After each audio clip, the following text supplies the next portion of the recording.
Hey, what's going on, guys? 1997 Toyota 4runner. I'm gonna change the front brake pad and front brake rotor. So stay tuned, guys.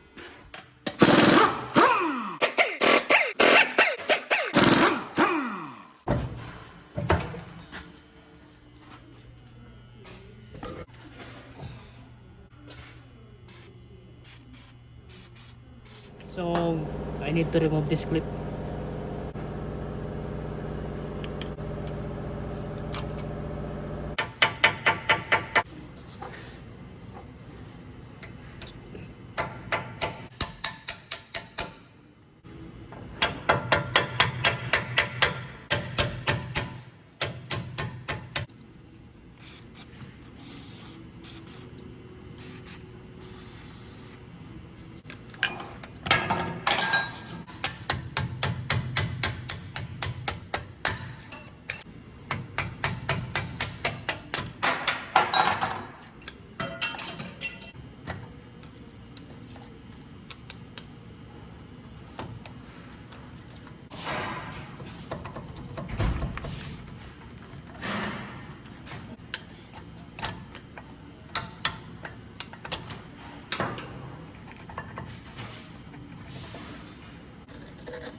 So we're gonna remove this retaining clip too. Remove the 12mm bolts here.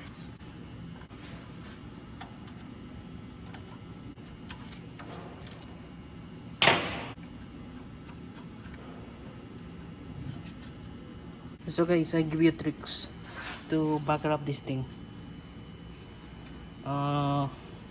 Sometimes you need special tools for this one to back up the piston. But before you do that, I'm gonna clean it first. Brake cleaner.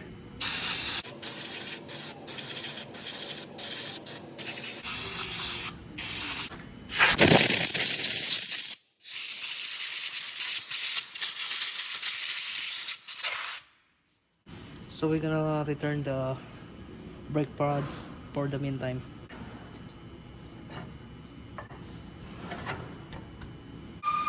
Then get a flat edge screwdriver.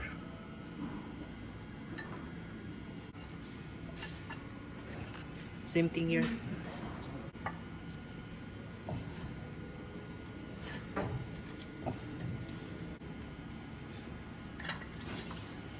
So sometimes you need to use two flat head, because when you back up this piston here, this one's gonna come out.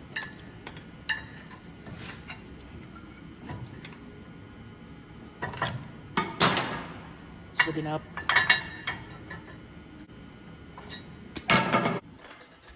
Then we're gonna remove that two bolt on the brake caliper.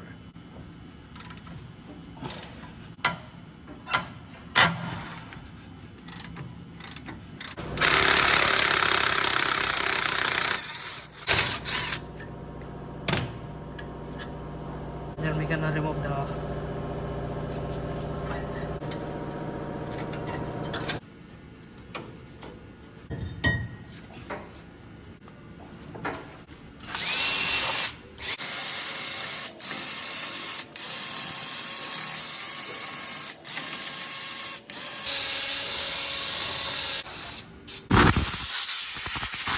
anti-seize.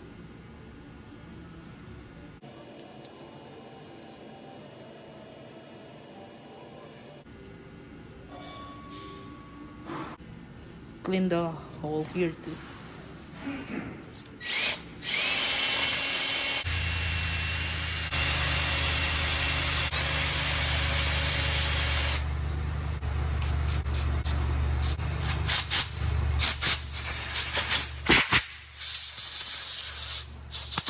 Then this is here too, and never piston.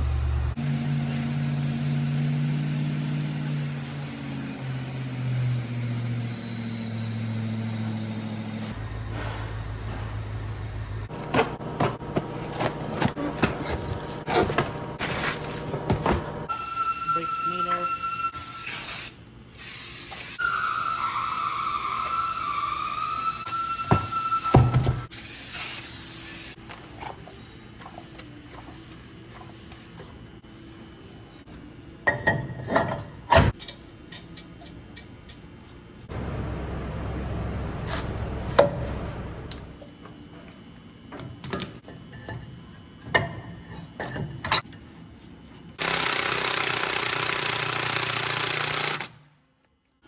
Make sure to double check.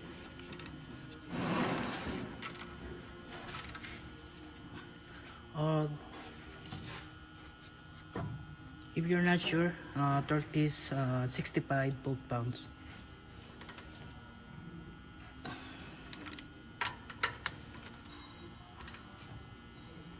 Tick tick. You hear the sound? Tick tick. Brake pad with new hardware and brake pad. There's no pin. Make sure it's the same. Guys, if you buy a brake pad without this, make sure before you put this back, make sure you're gonna clean this first, the pin. You clean this like this.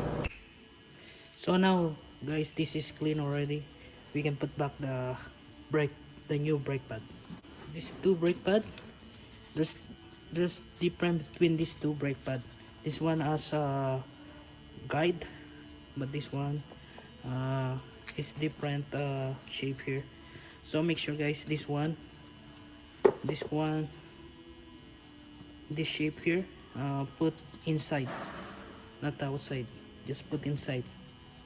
So put a little bit anti-seizure just on the metal, not on the brake pad.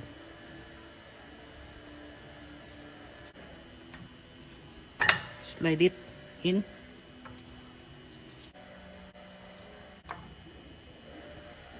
Then put some grease here too.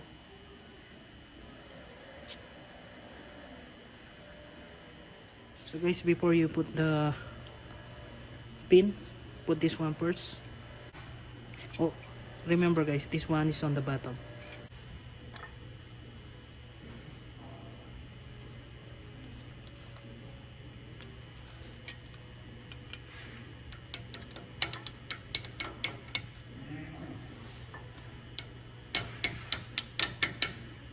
Then push this one.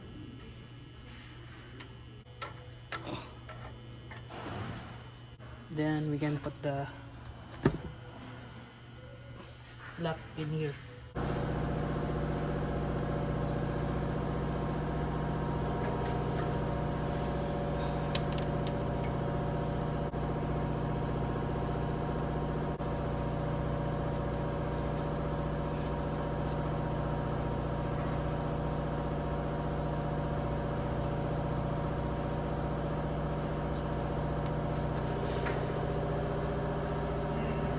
That's it guys, and we're gonna go to the other side. So just do the same procedure here. Okay, now we're done here. We can put the tire.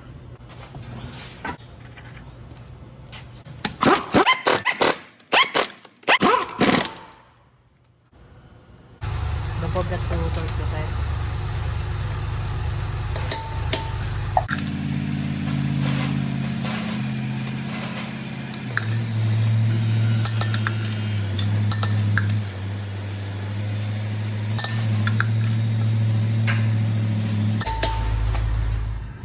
Start the car, then press the brake pedals a few times. After pressing the brake pedal a few times, you're ready, good to go. For any question and suggestion, please comment down below. Thank you for watching and have a good day. Peace.